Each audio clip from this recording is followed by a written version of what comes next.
तो दोस्तों इससे हमें ये पता चलता है कि जब भी हम प्री पेमेंट्स करते हैं तो हमें टेन्योर को कम करना चाहिए, क्योंकि वो लोन का जो टर्म है उसको रिड्यूस करता है और इसके हिसाब से हमें कम इंटरेस्ट भरना होगा ओवरऑल अगर हम अपने पूरे लोन के टेन्योर को देखें। दोस्तों पिछले एक वीडियो में हमने ये देखा था कि कैसे हम होम लोन पे प्री पेमेंट्स करके अपना होम लोन का इंटरेस्ट बचा सकते हैं। दोस्तों उस वीडियो की कमेंट सेक्शन में बहुत सारे लोगों ने अपनी क्वेरीज भी पूछी थी, जैसे कि प्री पेमेंट के क्या चार्जेस होते हैं, प्री पेमेंट का लॉक इन पीरियड कितना होता है, प्री पेमेंट करने के बाद क्या हमें ईएमआई कम करना चाहिए या फिर टेन्योर कम करना चाहिए, और भी कई सारी क्वेरीज पूछी थी उस वीडियो में। तो दोस्तों ऐसी सारी क्वेरीज हम सॉल्व करने वाले हैं आज की इस वीडियो में एक्सेल फाइल कैलकुलेटर एग्जांपल्स को यूज करके। दोस्तों इस वीडियो में हम ये देखने वाले हैं कि आपका ईएमआई कैसे कैलकुलेट होगा आपके होम लोन पे, किस तरीके से उस ईएमआई में से आपका प्रिंसिपल और इंटरेस्ट अमाउंट कैलकुलेट होता है, किस तरीके से आप प्री पेमेंट्स कर सकते हो ताकि आप अपना इंटरेस्ट बचा सकते हो, प्री पेमेंट्स करने के लिए लॉक इन पीरियड क्या है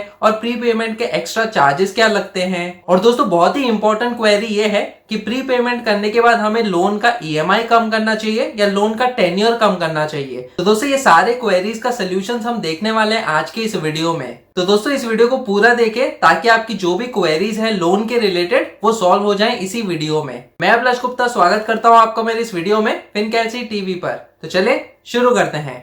सब्सक्राइब कीजिए फिनकैलसी टीवी चैनल को और बेल आइकन को दबाइए लेटेस्ट पर्सनल फाइनेंस न्यूज सबसे पहले।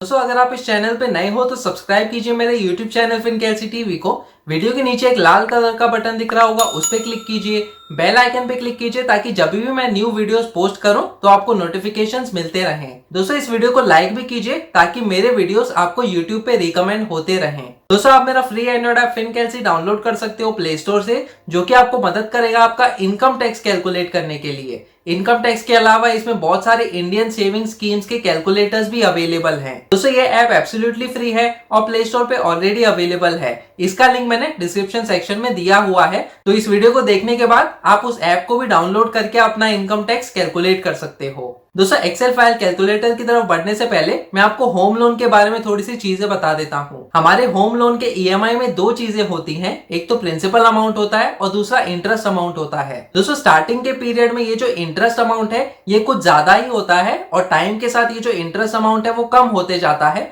और दूसरी तरफ जो प्रिंसिपल अमाउंट है वो स्टार्टिंग में कम रहता है और टाइम के साथ प्रिंसिपल अमाउंट बढ़ते जाता है। दोस्तों आप ये समझ सकते हो कि आपके जो ईएमआई का जो इंटरेस्ट कंपोनेंट है वो एक तरीके से बैंक की इनकम है। तो बैंक हमेशा यही कोशिश करती है कि ज्यादा से ज्यादा इंटरेस्ट आपसे पहले ही लिया जाए। तो जब आप हमारे लोन कैलकुलेटर एग्जांपल्स देखोगे तो आप ये नोटिस करोगे कि उसमें ज्यादा से ज्यादा इंटरेस्ट स्टार्टिंग के पीरियड में ही लिया गया है, क्योंकि दोस्तों ये एक तरीके का इनकम है बैंक के लिए। और इससे हमें ये पता चलता है कि जब हम प्री पेमेंट्स करते हैं, प्री पेमेंट का मतलब यह है कि जब हमारे पास थोड़ा सा पैसा इकट्ठा हो जाता है तो हम अपने लोन के प्रिंसिपल आउटस्टैंडिंग बैलेंस को कम करवा सकते हैं, जिसके हिसाब से हमारा लोन का इंटरेस्ट भी कम हो सकता है। तो दोस्तों अगर हम स्टार्टिंग में ही थोड़ा सा प्री पेमेंट्स कर दें तो बहुत ज्यादा इंटरेस्ट हम लंबे समय तक बचा सकते हैं हमारे होम लोन के अकाउंट में। यही चीज हम देखने वाले हैं हमारे एक्सेल कैलकुलेटर एग्जाम्पल्स में। तो दोस्तों जब हम प्री पेमेंट्स करते हैं तो हमारे पास दो ऑप्शन होते हैं, या तो हम अपना लोन का ईएमआई कम करवा सकते हैं, नहीं तो अपना लोन का टेन्योर यानी कि जितने समय तक लंबा लोन चलता है उस चीज को कम करा सकते हैं, यानी कि लोन टर्म को कम करा सकते हैं। तो दोस्तों ये भी चीज हम देखेंगे कि हमें लोन का ईएमआई कम करना चाहिए या लोन का टेन्योर कम करना चाहिए, जिसके हिसाब से हमें कम इंटरेस्ट भरना पड़े। दोस्तों और एक इंपॉर्टेंट चीज जहां तक होम लोन का सवाल है, आपके होम लोन में दो तरीके के इंटरेस्ट रेट होते हैं। एक फिक्स्ड इंटरेस्ट रेट होता है, यानी कि जो इंटरेस्ट रेट है वो कभी भी नहीं बदलेगा। आपके 10 साल या फिर 15 साल का जो होम लोन का टेन्योर है उसमें कभी भी आपका इंटरेस्ट रेट चेंज नहीं होगा, उस चीज को हम फिक्स्ड इंटरेस्ट रेट कहते हैं। नहीं तो वेरिएबल इंटरेस्ट रेट के साथ भी आपको होम लोन मिलता है, जिसमें आपका जो इंटरेस्ट रेट है वो समय समय पर चेंज हो सकता है बैंक की तरफ से। तो दोस्तों जहां तक फिक्स्ड इंटरेस्ट रेट का सवाल है, जब आप प्री पेमेंट करते हो, प्री पेमेंट का एक लॉक इन पीरियड होता है। ये बैंक पे डिपेंड करता है कि वो लॉक इन पीरियड कितना है। तो दोस्तों एग्जांपल के तौर पे अगर मैं आपको ये बता दूं कि अगर किसी बैंक का 2 साल का लॉक इन पीरियड है प्री पेमेंट्स के लिए, तो आप उस बैंक में 2 साल तक प्री पेमेंट्स नहीं कर सकते हो स्टार्टिंग में। तो इस तरीके से प्री पेमेंट के लॉक इन पीरियड होते हैं अगर आप फिक्स्ड इंटरेस्ट रेट चूज करते हो अपने लोन के एग्रीमेंट में। लेकिन दोस्तों दूसरी तरफ अगर आपने वेरिएबल इंटरेस्ट रेट चूज किया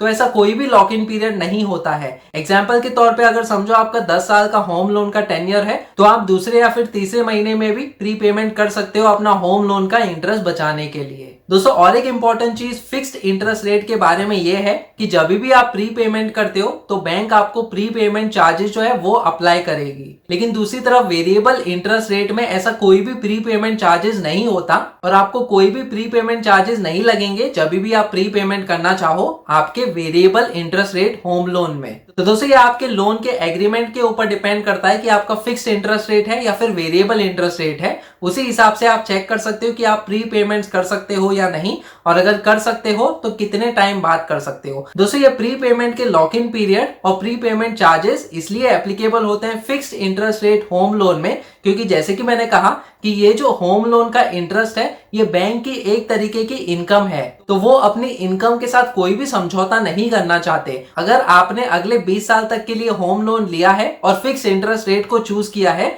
तो उनका टारगेट ये है कि अगले 20 साल तक आपसे ज्यादा इंटरेस्ट निकाल पाए, और इसी वजह से बैंक आपको कोई भी प्री पेमेंट्स करने नहीं देती है एटलीस्ट स्टार्टिंग के ईयर्स में। क्योंकि जब आप होम लोन का प्री पेमेंट्स करते हो तो आपके लिए तो इंटरेस्ट कम हो रहा है लेकिन बैंक के लिए इनकम कम हो रही है, और इसी वजह से बैंक की कंडीशंस है कि प्री पेमेंट्स के लॉक इन पीरियड होंगे और प्री पेमेंट का चार्जेस भी लगेगा अगर fixed interest rate home loan है तो। लेकिन दोस्तों दूसरी तरफ जब वेरिएबल इंटरेस्ट रेट का होम लोन होता है उसमें आप जब चाहो तब प्री पेमेंट कर सकते हो और कोई भी प्री पेमेंट के चार्जेस नहीं लगते हैं एक्सेप्ट एक सिंपल इंटरेस्ट जो कि हम देखने वाले हैं हमारे एक्सेल फाइल कैलकुलेटर एग्जांपल्स में। तो चलिए दोस्तों बढ़ते हैं हम अपने एक्सेल फाइल कैलकुलेटर एग्जांपल्स की तरफ जहां हम सारी की सारी क्वेरीज सॉल्व करने वाले हैं। तो दोस्तों जैसे कि आप देख सकते हो इस एक्सेल फाइल में मैंने थोड़े से लेबल्स डिफाइन किए हुए हैं। यहाँ पे प्रिंसिपल अमाउंट का लेबल है यानी कि जितना आपने लोन लिया हुआ है वो वाला अमाउंट यहाँ पे आएगा। यहाँ पे इंटरेस्ट रेट का लेबल है दोस्तों, यहाँ पे टेन्योर इन ईयर्स यानी कि कितने समय तक आपने लोन लिया हुआ है वो वाला वैल्यू यहाँ पे आएगा। दोस्तों यहाँ पे आपके EMIs आएंगे यानी कि हर महीने आपको कितना EMI भरना होगा। यहाँ पे आपका प्रिंसिपल अमाउंट और इंटरेस्ट अमाउंट आएगा जो कि हम कैलकुलेट करके देखेंगे, और यहाँ पे हर महीने आपके EMI के हिसाब से प्रिंसिपल रिमेनिंग जो है वो कम होते जाएगा, वो वाले अमाउंट्स यहाँ पे आएंगे। दोस्तों यहाँ पे प्री पेमेंट्स के अमाउंट्स आएंगे यानी कि हम अपने एग्जांपल्स में ये देखेंगे कि किसी भी महीने में अगर आप प्री पेमेंट करते हो तो किस हिसाब से आपका इंटरेस्ट कम हो जाता है और आपका जो प्रिंसिपल रिमेनिंग अमाउंट है वो भी कम हो जाता है, और दोस्तों किस हिसाब से आपका जो अपडेटेड इंटरेस्ट है वो कैलकुलेट होगा। यहाँ पे आपका टोटल इंटरेस्ट आएगा यानी कि बिना प्री पेमेंट्स के हिसाब से आप कितना इंटरेस्ट भरते हो अपने होम लोन के टेन्योर में वो वाला वैल्यू यहाँ पे आएगा, और अगर आप प्री पेमेंट करते हो तो आपका अपडेटेड इंटरेस्ट कितना है वो वाला अमाउंट यहाँ पे आएगा। दोस्तों यहाँ पे टोटल अमाउंट आएगा यानी कि आपका जो टोटल इंटरेस्ट जो आप भरोगे वो वाला अमाउंट प्लस जो आपका प्रिंसिपल अमाउंट आपने जो लोन लिया है वो वाला अमाउंट यहाँ पे आएगा, और अगर आपने प्री पेमेंट्स किए हैं तो कितना आपका सेव होता है वो वाला अमाउंट यहाँ पे आएगा दोस्तों। तो दोस्तों एग्जाम्पल के तौर पे हम ये वाला एग्जाम्पल लेंगे जहाँ पे आपका जो लोन अमाउंट है वो 30 लाख रुपए का है, आपका जो लोन इंटरेस्ट रेट है वो 7% है एनुअल इंटरेस्ट रेट, और जो लोन टेन्योर है वो 10 साल का लोन का टेन्योर है। तो दोस्तों जल्दी से मैं ये वाले वैल्यूज जो है हमारे एक्सेल शीट में डाल देता हूँ यहाँ पे। तो हमारा जो लोन का अमाउंट है वो 30 लाख रुपए का है, हम जो इंटरेस्ट रेट कंसिडर करेंगे वो 7% है एनुअल इंटरेस्ट रेट, और टेन्योर जो है वो 10 साल का है। तो दोस्तों इसके हिसाब से अब हम अपना EMI भी कैलकुलेट करके चेक करेंगे, और ये सारा जो वैल्यूज है ये कैसे ऑटोमेटिकली कैलकुलेट होगा ये चेक करेंगे। तो दोस्तों एक एक करके हम क्वेरीज को सॉल्व करने वाले हैं। सबसे पहले क्वेरी ये है कि हमारे होम लोन पे EMI कैलकुलेट कैसे होता है। तो how home loan EMI is calculated. तो दोस्तों सबसे पहले यहाँ पे हम प्रिंसिपल रिमेनिंग है वो वाला अमाउंट जो है वो ये वाला अमाउंट है यानी कि 30 लाख रुपए है, हमने कोई भी EMI नहीं भरा हुआ है अभी तक। दोस्तों एक्सेल शीट में EMI कैलकुलेट करने का एक बहुत ही सिंपल सा फॉर्मूला है। दोस्तों हम PMT वाला फॉर्मूला यूज कर सकते हैं एक्सेल शीट में जो कि हमें मदद करेगा हमारा होम लोन का EMI कैलकुलेट करने के लिए। इसमें थोड़ी सी चीजें हमें डालनी होती हैं दोस्तों, जैसे कि हमारा इंटरेस्ट रेट कितना है। तो ये जो इंटरेस्ट रेट है हमें ये वाला जो वैल्यू है वो डालना होगा यहाँ पे, तो उस वैल्यू को मैं रेफर कर देता हूँ। दोस्तों ये जो इंटरेस्ट रेट है ये साल का इंटरेस्ट रेट है, हमें इसको महीने के इंटरेस्ट रेट में कन्वर्ट करना होगा। तो हम इस चीज को डिवाइड करेंगे 12 से, और दोस्तों ये जो इंटरेस्ट रेट है ये डेसिमल फॉर्मेट में लेता है, तो इस चीज को हम डिवाइड करेंगे 100 से। तो दोस्तों ये हमारा पहला पैरामीटर हो गया। दूसरा जो पैरामीटर है वो हमारा टोटल टेन्योर लेता है दोस्तों, यानी कि ये जो 10 साल का टेन्योर है वो लेगा। तो इस चीज को मैं रेफर करता हूँ यहाँ पे। तो दोस्तों ये 10 साल का टेन्योर जो है वो हमने यहाँ पे डाला हुआ है, लेकिन दोस्तों हमें इसमें महीने का जो टेन्योर है यानी कि कितने महीने तक लोन लिया हुआ है हमने, वो वाला वैल्यू आएगा। तो इस चीज़ को हम मल्टीप्लाई करेंगे 12 से, क्योंकि एक साल में 12 महीने होते हैं, तो 10 साल में हम मल्टीप्लाई करेंगे 12 से, तो उतने महीने आ जाएंगे, यानी कि 120 महीने आ जाएंगे। और फिर दोस्तों इसके बाद हमें माइनस करना होता है ये वाला वैल्यू, जो कि हमने कितने महीने तक अपना ईएमआई ऑलरेडी भरा हुआ है। तो इस चीज़ को भी मैंने ऑलरेडी यहाँ पे आपके लिए लेबल्स डाले हुए हैं। तो इस चीज़ को हम माइनस करेंगे इस पर्टिकुलर मंथ से, जो कि 0 है। अब दोस्तों जो तीसरा पैरामीटर है वो ये प्रिंसिपल रिमेनिंग का है, तो ये वाला वैल्यू मैं सेलेक्ट कर देता हूँ। ब्रैकेट को क्लोज करने के बाद जैसे ही हम एंटर पे क्लिक करें, जैसे कि आप देख सकते हो 34,832.54। तो दोस्तों ये ईएमआई है पहले महीने के लिए। दोस्तों मैं क्या करूंगा कि इसमें एब्सोल्यूट का जो फॉर्मूला है वो डाल देता हूँ, ताकि हमें आसानी हो अपना जो ईएमआई है वो रीड करने के लिए। तो दोस्तों जैसे कि आप देख सकते हो ये एक पॉजिटिव नंबर है यहाँ पे, ये हर महीने आपको एज अ ईएमआई भरना होगा 34,832.54। तो दोस्तों हमारी जो पहली क्वेरी है वो सॉल्व हो गई यहाँ पे। अब दूसरी क्वेरी ये है दोस्तों कि हमारा जो होम लोन का इंटरेस्ट और प्रिंसिपल है वो कैसे कैलकुलेट होता है। तो दोस्तों इंटरेस्ट कैलकुलेट करने के लिए, जैसे कि मैंने आपको कहा कि इस कॉलम में हमारा इंटरेस्ट आएगा हर महीने के लिए, तो इस इंटरेस्ट को कैलकुलेट करने के लिए एक बहुत ही सिंपल सा फॉर्मूला है कि आपका जो इंटरेस्ट है वो मंथली इंटरेस्ट रेट को हमें लेना होगा, उस चीज़ को हम मल्टीप्लाई करेंगे अपने अमाउंट से, यानी कि ये जो प्रिंसिपल रिमेनिंग अमाउंट है हमें वो वाला अमाउंट लेना होगा, और फिर डिवाइड करेंगे 100 से। तो दोस्तों इसी फॉर्मूला को हम अपने एक्सेल फाइल में डालते हैं। तो यहाँ पे हमारा जो इंटरेस्ट रेट है वो 7% का है, तो इस इंटरेस्ट रेट को मैं रेफर कर देता हूँ। और दोस्तों जैसे कि मैंने कहा कि ये साल का इंटरेस्ट रेट है, हमें महीने का इंटरेस्ट रेट चाहिए हमारे फॉर्मूला के हिसाब से। तो इस चीज़ को हम डिवाइड करेंगे 12 से, ताकि हमें एक महीने का इंटरेस्ट रेट मिले। और दोस्तों इसके बाद हमें मल्टीप्लाई करना होगा अपने अमाउंट से, यानी कि ये प्रिंसिपल रिमेनिंग है उस अमाउंट से, और हम इस चीज़ को डिवाइड करेंगे 100 से।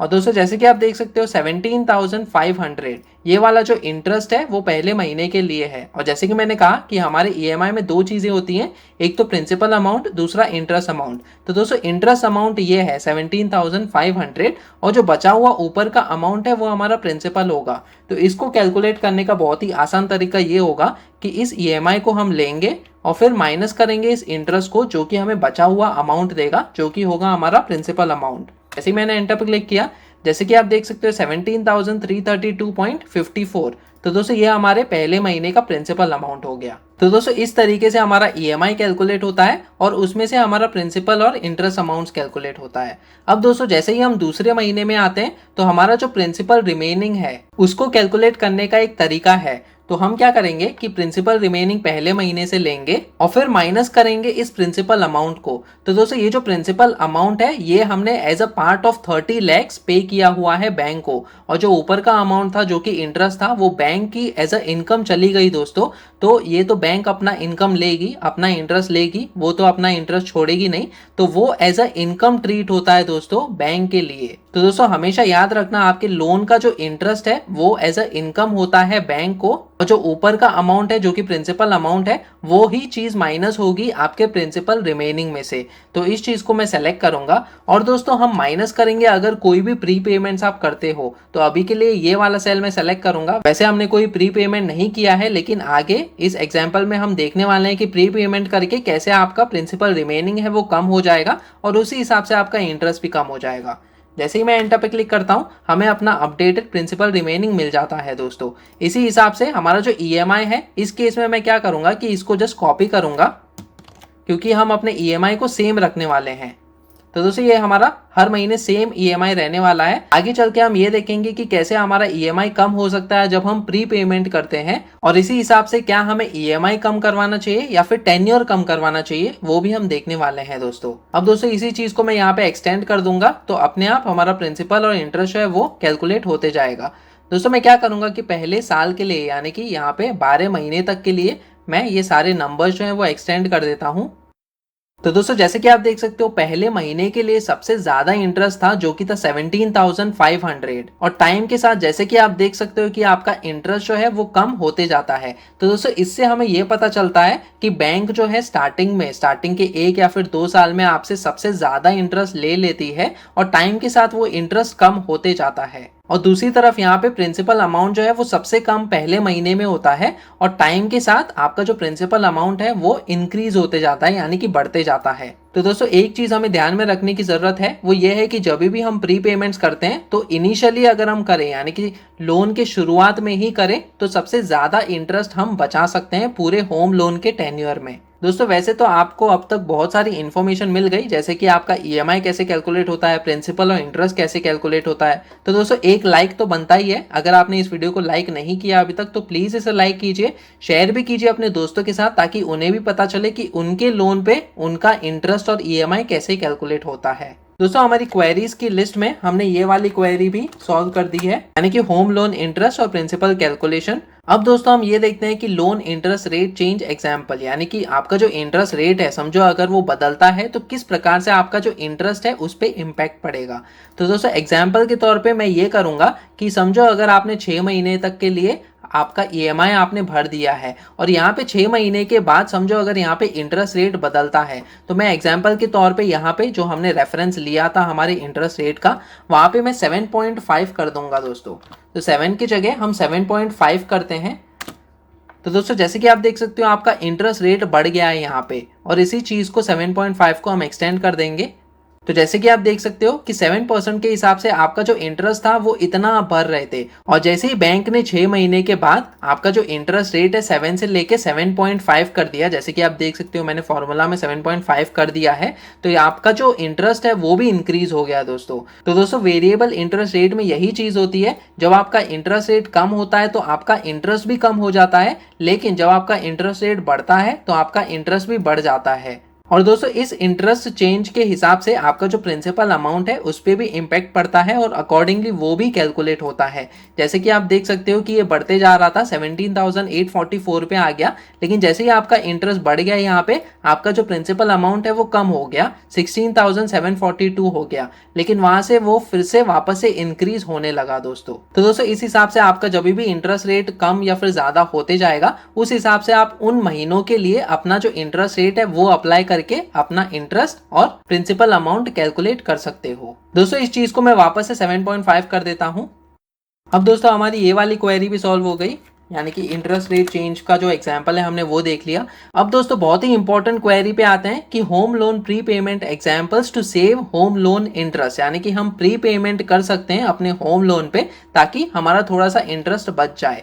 तो दोस्तों जैसे कि मैंने कहा कि प्री पेमेंट्स हमें स्टार्टिंग के महीनों में ही करना चाहिए ताकि हम ज़्यादा से ज़्यादा इंटरेस्ट बचा सकें। दोस्तों उससे पहले मैं क्या करता हूँ कि क्योंकि ये 10 साल का हमारा होम लोन है तो इन सारे नंबर्स को मैं ये एक्सटेंड कर देता हूँ यहाँ पे। तो जैसे कि आप देख सकते हो कि 10 साल यानी कि 120 महीने, यानी कि यहाँ पे 119 नंबर है क्योंकि मैंने 0 से स्टार्ट किया था।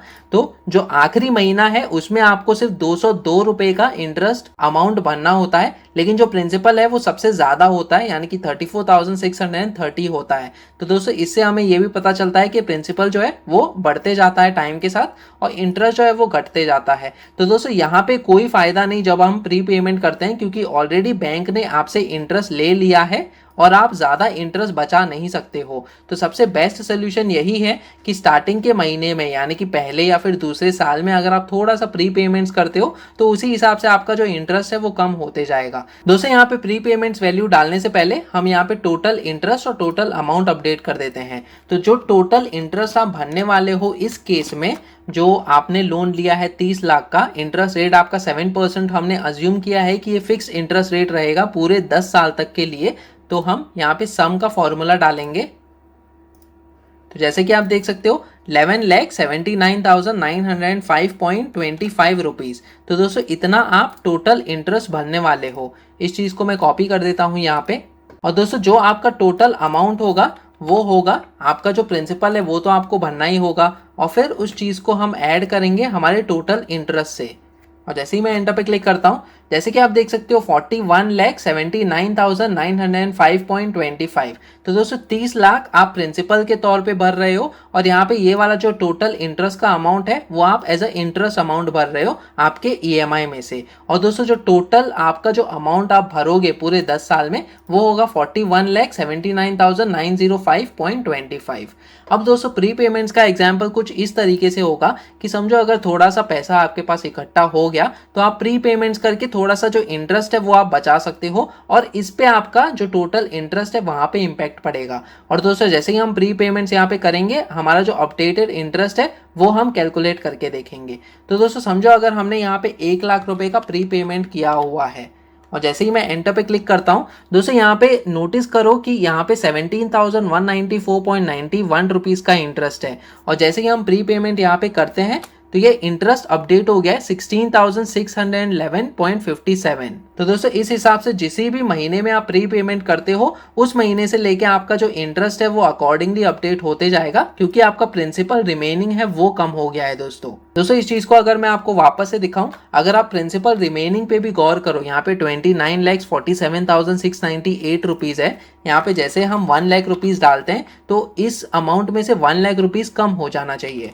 जैसे ही मैं एंटर पे क्लिक करता हूँ, जैसे कि आप देख सकते हो 28 लैक्स हो गया। पहले जो था वो 29 लाख रुपीज का अमाउंट था, 29 लैक्स, और अब हो गया है 28,47,698.46। और दोस्तों क्योंकि ये जो इंटरेस्ट है वो इस पे डिपेंड करता है तो हमारा जो इंटरेस्ट है वो ऑटोमेटिकली अपडेट हो गया है। दोस्तों जब हम प्री पेमेंट्स करते हैं तो हमारे पास दो ऑप्शन होते हैं, या तो हम अपना ईएमआई कम करवा सकते हैं या फिर हम अपना टेन्योर कम करवा सकते हैं। तो दोस्तों इस केस में जैसे कि मैंने आपको कहा कि ईएमआई हमने सेम रखा हुआ है तो ऑटोमेटिकली हमारा टेन्योर यानी कि कितने समय तक लोन है वो चीज़ कम हो गई होगी। तो जैसे ही हम यहाँ पे स्क्रॉल करते हैं नीचे तो जैसे कि आप देख सकते हो कि ये नेगेटिव में जाता है, तो यहाँ पे जैसे कि आप देख सकते हो कि लास्ट पॉजिटिव नंबर ये वाला है। तो दोस्तों हमारा 114वें महीने में यानी कि 9.5 साल में ही हमारा जो लोन है वो खत्म हो जाएगा इस 1 लाख के प्री पेमेंट के वजह से। दोस्तों मैं क्या करूंगा कि यहाँ पे जो अपडेटेड इंटरेस्ट है वो हमें कैलकुलेट करना होगा और हमें सिर्फ वो पॉजिटिव नंबर्स लेने होंगे, ये नेगेटिव नंबर्स नहीं लेने होंगे। तो उसे भी मैं जल्दी से कैलकुलेट कर देता हूँ फॉर्मूला डाल के। तो यहाँ पे हमें सम इफ का फॉर्मूला डालना होगा। तो दोस्तों यहाँ पे मैंने सम इफ का फॉर्मूला डाला हुआ है और जो पॉजिटिव नंबर्स हैं हम वही चीज लेंगे। और जैसे कि आप देख सकते हो कि हमारा जो अपडेटेड इंटरेस्ट है वो हो गया है 10,85,069.22। तो दोस्तों पहले हम भर रहे थे 11,79,905.25, तो उसी हिसाब से हमारा जो अपडेटेड इंटरेस्ट है वो कम हो गया है। दोस्तों हम टोटल सेविंग्स को अगर कैलकुलेट करें तो हम इस चीज को लेंगे, माइनस करेंगे हमारा अपडेटेड इंटरेस्ट, और जैसे कि आप देख सकते हो 94,836.03 रुपीज हमने बचाए हुए हैं हमारा इंटरेस्ट अमाउंट में से, अगर हम चौथे महीने में ही 1 लाख रुपए प्री पेमेंट कर देते हैं इस पर्टिकुलर एग्जाम्पल में। और दोस्तों इसी हिसाब से हमारा जो टोटल अमाउंट होगा वो कुछ इस प्रकार से होगा कि हम पूरा प्रिंसिपल अमाउंट तो भरेंगे ही और जो हमारा इंटरेस्ट होगा अपडेटेड इंटरेस्ट हम भरेंगे, तो हमारा जो टोटल अमाउंट होगा वो होगा 40,85,069 रुपीज। तो दोस्तों जैसे ही हमारा अपडेटेड इंटरेस्ट कम हो गया है हमारा टोटल अमाउंट जो हमें भरना होगा वो भी कम हो जाएगा। दोस्तों इसी हिसाब से समझो अगर हमने 8वें महीने में वापस से प्री पेमेंट किया, वापस से हमारे पास 1 लाख रुपए इकट्ठे हो गए और हमने प्री पेमेंट करना चाहा हमारे होम लोन पे, जैसे ही मैं एंटर पे क्लिक करता हूं जैसे कि आप देख सकते हो हमारा प्रिंसिपल रिमेनिंग कम हो गया है, इंटरेस्ट भी कम हो गया है, उसी हिसाब से हमारा जो अपडेटेड इंटरेस्ट है वो अपडेट हो गया है। टोटल सेविंग्स दोस्तों बढ़ के हो गई है 1,79,296। उसी हिसाब से जो हमारा टोटल अमाउंट हमें भरना होगा वो भी कम हो गया दोस्तों। तो दोस्तों इस हिसाब से हम इनिशियली प्री पेमेंट कर सकते हैं हमारा इंटरेस्ट बचाने के लिए और उसी हिसाब से हमारा जो सेविंग्स है वो बढ़ते जाएगा। अब दोस्तों हमारी ये क्वेरी भी सॉल्व हो गई कि किस तरीके से हम प्री पेमेंट्स कर सकते हैं हमारा जो इंटरेस्ट है वो बचाने के लिए। अब दोस्तों एक बहुत ही इंपॉर्टेंट चीज़ मैं आपको ये बता दूं कि ये जो लोन प्री पेमेंट है, सिंपल इंटरेस्ट आपको भरना होगा आपके लोन के प्री पेमेंट में। यानी कि जब भी आप 1 लाख रुपए का प्री पेमेंट करते हो, समझो अगर आपका जो ईएमआई का डेट है वो 20 तारीख है और अगर आपने प्री पेमेंट किया 10 तारीख में, तो दोस्तों क्या होगा कि आपका जो इंटरेस्ट है सिंपल इंटरेस्ट कैलकुलेट होगा इस 10 दिन के लिए और इस पर्टिकुलर अमाउंट पे आपका जो इंटरेस्ट है वो कैलकुलेट होगा। तो दोस्तों ये इंटरेस्ट कैलकुलेशन कैसे होता है कि ये जो सेम फॉर्मूला है उसी चीज को हमें अप्लाई करना होता है। तो क्या होगा कि जब आप 1 लाख रुपए का प्री पेमेंट करने जाओगे और 10 तारीख को जाओगे दोस्तों, तो 10 दिन के लिए आपको उस 1 लाख रुपए के प्री पेमेंट पे सिंपल इंटरेस्ट भरना होगा दोस्तों। और वो इंटरेस्ट कैसे कैलकुलेट होगा वो मैं दिखाता हूं आपको। तो आपका जो इंटरेस्ट रेट है वो 7% का है, तो दोस्तों हमें दिन का इंटरेस्ट रेट लाना होगा, यानी कि एक दिन का इंटरेस्ट रेट कितना हुआ, तो 7 को हम डिवाइड करेंगे 365 से, जो कि हमें एक दिन का इंटरेस्ट रेट देगा। इस चीज को हम मल्टीप्लाई करेंगे हमारे अमाउंट से, यानी कि आप कितना amount as a prepayment भरने वाले हो। तो हमने 1 लाख रुपए का यहाँ पे अमाउंट दिया और उस चीज को हम डिवाइड करेंगे 100 से। तो दोस्तों ये हमारा एक दिन का सिंपल इंटरेस्ट हो गया। तो समझो अगर आप पहली तारीख को जाते हो अपना प्री पेमेंट करने के लिए, तो आपको ऊपर का जो 19 रुपए है वो देना होगा, यानी कि 1,19,000 रुपए आपको भरने होंगे। लेकिन समझो अगर आप 10 तारीख को जाते हो तो आपने 10 दिन के बाद प्री पेमेंट किया है, तो बैंक क्या करेगी कि उस 10 दिन का सिंपल इंटरेस्ट लेगी दोस्तों आपसे। तो एक दिन का 19 रुपए है, 10 दिन के लिए हम मल्टीप्लाई करेंगे 10 से। तो दोस्तों जो हमें नंबर मिलेगा 191.78, इतना आपको ऊपर का amount as a simple interest भरना होगा जब आप प्री पेमेंट करते हो। दोस्तों हमने ये कंसिडर किया है कि आपका होम लोन जो है वो वेरिएबल इंटरेस्ट रेट के हिसाब से है और फिक्स्ड इंटरेस्ट रेट नहीं है आपके होम लोन में, क्योंकि जैसे कि मैंने कहा कि होम लोन अगर फिक्स्ड इंटरेस्ट रेट के हिसाब से है तो आपका जो प्री पेमेंट्स है उसके लिए लॉक इन पीरियड रहता है। वो बैंक के हिसाब से उनके रूल्स होते हैं कि पहले या फिर दूसरे साल में आप प्री पेमेंट नहीं कर सकते हो, और अगर आप प्री पेमेंट करते हो तो तीसरे या फिर चौथे साल में जो भी प्री पेमेंट्स करोगे उस पर चार्जेस लगते हैं जब आपका इंटरेस्ट रेट फिक्स्ड होता है। लेकिन दोस्तों जब वेरिएबल इंटरेस्ट रेट होता है तो आपको जब चाहो तब आप अपना प्री पेमेंट्स कर सकते हो और कोई भी चार्जेस देने की जरूरत नहीं है अगर आपका जो इंटरेस्ट रेट है वो वेरिएबल इंटरेस्ट रेट है, यानी कि आपका जो इंटरेस्ट रेट है वो बदलते जाता है टाइम के साथ। अब दोस्तों हमारी सिंपल इंटरेस्ट वाली क्वेरी भी सॉल्व हो गई। और दोस्तों जैसे कि मैंने कहा कि loan pre payment lock in period, अगर आपका फिक्स्ड इंटरेस्ट रेट है तो आपका लॉक इन पीरियड होगा, पहले या फिर दूसरे साल में आपको नहीं अलाउ किया जाएगा, क्योंकि दोस्तों इंटरेस्ट जो है वो एज अ इनकम है। बैंक के हिसाब से ये जो इंटरेस्ट अमाउंट आपसे लेती है बैंक, वो उनकी इनकम है, तो वो उस पर कोई भी समझौता नहीं कर सकती जब उनका फिक्स्ड इंटरेस्ट रेट है। तो इसी के हिसाब से उनका लॉक इन पीरियड होता है और वो आपको अलाउ नहीं करते प्री पेमेंट्स करने के लिए, क्योंकि उसके हिसाब से इंटरेस्ट है वो आपको कम भरना होता है और बैंक उसी के हिसाब से कोई भी समझौता नहीं कर सकती। और दूसरी तरफ जब आपका फिक्स्ड इंटरेस्ट रेट है तो आपको प्री पेमेंट के चार्जेस भी भरने होंगे पहले या फिर दूसरे साल में। जब लॉक इन पीरियड खत्म हो जाता है उसके बाद जब आप प्री पेमेंट करना चाहो तो एक छोटा सा amount as a prepayment charge bank आपसे लेगी, क्योंकि उनके इंटरेस्ट पे वो ज्यादा से ज्यादा समझौता नहीं कर सकते। तो दोस्तों हमारी ये वाली क्वेरीज भी सॉल्व हो गई हैं कि जब आपका फिक्स्ड इंटरेस्ट रेट होता है तो एक लॉक इन पीरियड होगा और प्री पेमेंट चार्जेस भी होगा, लेकिन अगर आपका वेरिएबल इंटरेस्ट रेट होगा तो कोई भी लॉक इन पीरियड नहीं होता है और कोई भी लोन प्री पेमेंट चार्जेस नहीं होता है। अब दोस्तों बहुत ही इंपॉर्टेंट क्वेश्चन कि आपको ईएमआई कम करना चाहिए या फिर टेन्योर कम करना चाहिए। तो दोस्तों रिकमेंडेड सोल्यूशन तो यही है कि अगर आप टेन्योर कम करो तो आपका इंटरेस्ट कम होगा, लेकिन अगर आप ईएमआई कम करो तो क्या होगा कि आप इन शॉर्ट टेन्योर को सेम रख रहे हो। और जैसे कि मैंने आपको कहा कि जितना लंबा आपका लोन चलते जाएगा उतना ही ज्यादा से ज्यादा आपको इंटरेस्ट भरना होगा। तो आपको ये कोशिश करनी चाहिए दोस्तों कि जितना जल्दी से जल्दी आप अपना लोन खत्म कर दो उतना ही अच्छा होगा आपके लिए, उतना ही कम आपको इंटरेस्ट भरना होगा। तो दोस्तों एग्जाम्पल के तौर पे हम ये भी चीज देख लेते हैं। दोस्तों जैसे कि हम देख सकते हैं यहाँ पे हमने 2 प्री पेमेंट्स किए हुए हैं और हमने ये अज्यूम किया है कि हम जो ईएमआई है वो सेम रखने वाले हैं। तो दोस्तों इस सेम ईएमआई को रखने की वजह से हमारा जो लोन का टेन्योर है वो कम हो गया है। जैसे कि आप देख सकते हो 110 महीने में ही हम हमारा लोन जो है वो खत्म कर देंगे, यानी कि ऑलमोस्ट 9 साल में खत्म कर देंगे।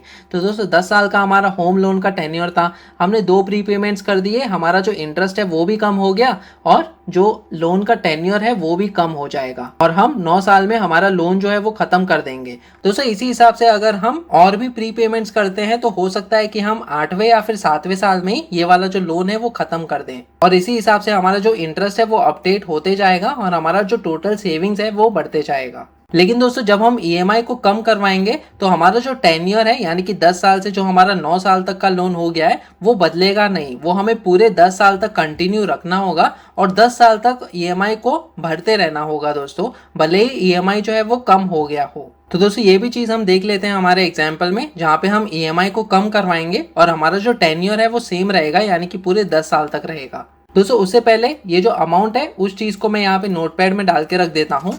तो दोस्तों जैसे कि आप देख सकते हो loan amount with reduced tenure, हमने क्या किया है कि ईएमआई को सेम रखा है और जो हमारा टेन्योर है यानी कि लोन टर्म है उसे कम करवाया है। तो हमारा जो टोटल लोन अमाउंट है वो है 40,609 रुपीज, जो कि यहाँ पे आपको दिख रहा है। अब दोस्तों हम ईएमआई को रिड्यूस करके चेक कर लेते हैं कि हमारा जो टोटल अमाउंट है वो कितना होगा। तो दोस्तों इस केस में हम प्री पेमेंट्स को सेम रखेंगे और हमारा ईएमआई जो है वो अपडेट करेंगे। और दोस्तों जैसे कि मैंने आपको बताया था हमारा पीएमटी का फॉर्मूला यूज करके हमारा ईएमआई कैलकुलेट हुआ था, वही फॉर्मूला मैं जल्दी से यहाँ पे भी अप्लाई कर देता हूँ और आपको अपडेटेड ईएमआई दिखाता हूँ। तो दोस्तों जैसे कि आप देख सकते हो हमारा जो ईएमआई है वो कम हो गया है यहाँ पे 34,832 था यहाँ पे तीसरे महीने तक, और चौथे महीने में यहाँ पे हमारा 33,650.86 हो गया है। अब दोस्तों अगले प्री पेमेंट तक ये सेम ईएमआई हमें भरना होगा, यानी कि 33,650। अब ये वाला जब हम प्री पेमेंट करते हैं तो उसी हिसाब से अगर हम ईएमआई को और रिड्यूस करना चाहते हैं तो हम यहाँ पे अपडेटेड फॉर्मूला अप्लाई कर सकते हैं। तो जल्दी से मैं पीएमटी का फॉर्मूला यहाँ पे भी अप्लाई कर देता हूँ। तो दोस्तों जैसे कि आप देख सकते हो यहाँ पे मैंने ईएमआई जो है वो अपडेट कर दिया है इस प्री पेमेंट के बाद। तो 33,650 का ईएमआई हमने 7वें महीने तक भरा हुआ था यहाँ पे, और यहाँ पे 8वें महीने में जैसे कि आप देख सकते हो 32,439.93, यानी कि ईएमआई जो है वो कम कर दिया है हमने इस प्री पेमेंट के बाद। और दोस्तों यही सेम ईएमआई मैं बाकी के महीनों में भी अप्लाई कर देता हूँ जल्दी से।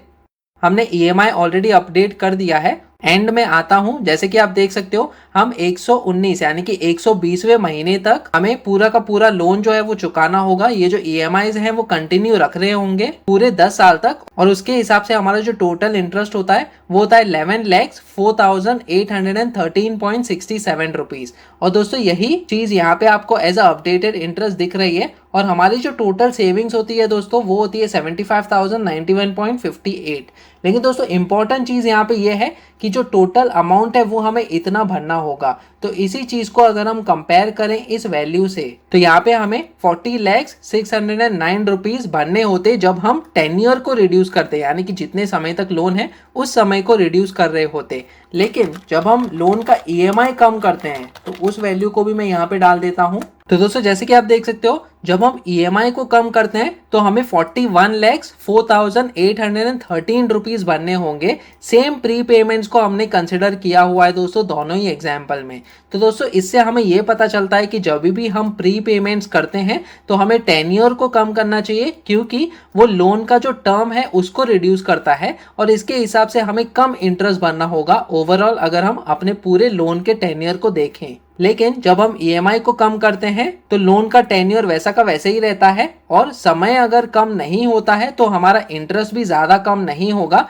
और हमें थोड़ा सा ज्यादा ही इंटरेस्ट भरना होगा कंपेयर टू जब हम टेन्योर को कम करते हैं। और दोस्तों इसके हिसाब से हमारी जो लास्ट क्वेरी है वो भी सॉल्व हो गई कि हमें ईएमआई को कम करना चाहिए या फिर टेन्योर को। तो सीधा से सीधा जवाब यही है कि हमें टेन्योर को कम करना चाहिए, यानी कि जितने समय तक लोन है उसे कम करना चाहिए। अगर आपका 20 साल का लोन है तो आप उसको कम करवा के 18 साल या फिर 15 साल करवा दो, या फिर 10 साल भी करवा सकते हो ईएमआई को सेम रख के और थोड़ा सा एक्स्ट्रा प्री पेमेंट्स करके। दोस्तों इसके अलावा आप मेरे बाकी के वीडियोस भी देख सकते हो। एक वीडियो में मैंने आपको ये समझाया कि आप अपना इनकम टैक्स कैसे कैलकुलेट कर सकते हो। Old income tax slab rates और new income tax slab rates को लेकर आप कौन से टैक्स स्लैब्स को चूज कर सकते हो ताकि आपको कम इनकम टैक्स भरना पड़े। दोस्तों दूसरे और एक वीडियो में मैंने आपको ये समझाया कि पीपीएफ यानी कि पब्लिक प्रोविडेंट फंड में आपका मंथली इंटरेस्ट कैसे कैलकुलेट होता है और ईयरली कंपाउंडिंग कैसे होता है और किस तरीके से आप अपने पीपीएफ के अकाउंट में अपना इंटरेस्ट मैक्सिमाइज कर सकते हो। दोस्तों और एक वीडियो में मैंने आपको ये समझाया कि आपके म्यूचुअल फंड्स में आपका रिटर्न्स कैसे कैलकुलेट होगा, एसआईपी के जरिए और लमसम इन्वेस्टमेंट के जरिए आपका रिटर्न्स कैसे कैलकुलेट होता है और कौन सा बेस्ट ऑप्शन रहेगा म्यूचुअल फंड्स में इन्वेस्ट करने के लिए। दोस्तों दूसरे और एक वीडियो में मैंने आपको फिक्स्ड डिपॉजिट्स में हर क्वार्टर में आपका इंटरेस्ट कैसे कैलकुलेट होता है और क्वार्टरली कंपाउंडिंग कैसे होता है वो भी मैंने आपको समझाया हुआ है। तो दोस्तों ये सारे वीडियोस आप देख सकते हो एक प्लेलिस्ट में, जिसका लिंक मैंने ऑलरेडी डिस्क्रिप्शन सेक्शन में दिया हुआ है। तो दोस्तों जैसा कि हमने देखा बहुत ही आसान है प्री पेमेंट्स करके अपना होम लोन का इंटरेस्ट बचाना। दोस्तों कितना प्री पेमेंट हम कर सकते हैं और कितना फ्रीक्वेंटली कर सकते हैं यह आपके इनकम पे डिपेंड करता है और कितना आप एफोर्ड कर सकते हो उस पे डिपेंड करता है। दोस्तों ये एक्सेल फाइल डाउनलोड करने का लिंक मैं डिस्क्रिप्शन सेक्शन में डाल दूंगा, जहां से आप डाउनलोड करके अपने होम लोन पे ईएमआई, इंटरेस्ट और प्रिंसिपल कैलकुलेट करके चेक कर सकते हो और प्री पेमेंट्स डालकर चेक कर सकते हो कि आप अपने होम लोन पे कितना इंटरेस्ट बचा सकते हो। दोस्तों कमेंट सेक्शन में मुझे ये बताएं कि आपको ये वीडियो कैसा लगा और क्या आपकी सारी की सारी क्वेरी सॉल्व हुई या नहीं। इसके अलावा अगर आपकी और भी कोई क्वेरीज हैं तो आप कमेंट सेक्शन में मुझे पूछ सकते हो। दोस्तों आप मेरे पिछले वीडियोस भी देख सकते हो होम लोन के रिलेटेड, जिसमें हमने थोड़े से अलग एग्जांपल्स लेके कैलकुलेट करके चेक किए कि आपके प्री पेमेंट्स पे आपका कितना तक इंटरेस्ट बच सकता है। दोस्तों उन वीडियोस के लिंक्स मैंने ऑलरेडी डिस्क्रिप्शन सेक्शन में दिए हुए हैं। और दोस्तों जैसे कि मैंने वीडियो के शुरू में कहा, आप मेरा फ्री एंड्रॉइड ऐप फिनकैलसी डाउनलोड कर सकते हो प्ले स्टोर से, जो कि आपको मदद करेगा आपका इनकम टैक्स कैलकुलेट करने के लिए। ये ऐप एब्सोल्युटली फ्री है और प्ले स्टोर पे ऑलरेडी अवेलेबल है। इसका लिंक मैंने डिस्क्रिप्शन सेक्शन में दिया हुआ है। तो चलिए दोस्तों, आज के इस वीडियो में इतना ही। अगर आपको ये वीडियो पसंद आया तो प्लीज इसे लाइक कीजिए, शेयर कीजिए अपने दोस्तों के साथ। अगर आप इस चैनल पे नए हो तो सब्सक्राइब कीजिए मेरे यूट्यूब चैनल फिनकेलसी टीवी को। सब्सक्राइब करते समय बेल आइकन को दबाना मत भूलेगा, ताकि आगे आने वाली ऐसी वीडियोस आप देख सकें। फिर मिलेंगे किसी और पर्सनल फाइनेंस रिलेटेड टॉपिक को लेकर। तब तक के लिए धन्यवाद।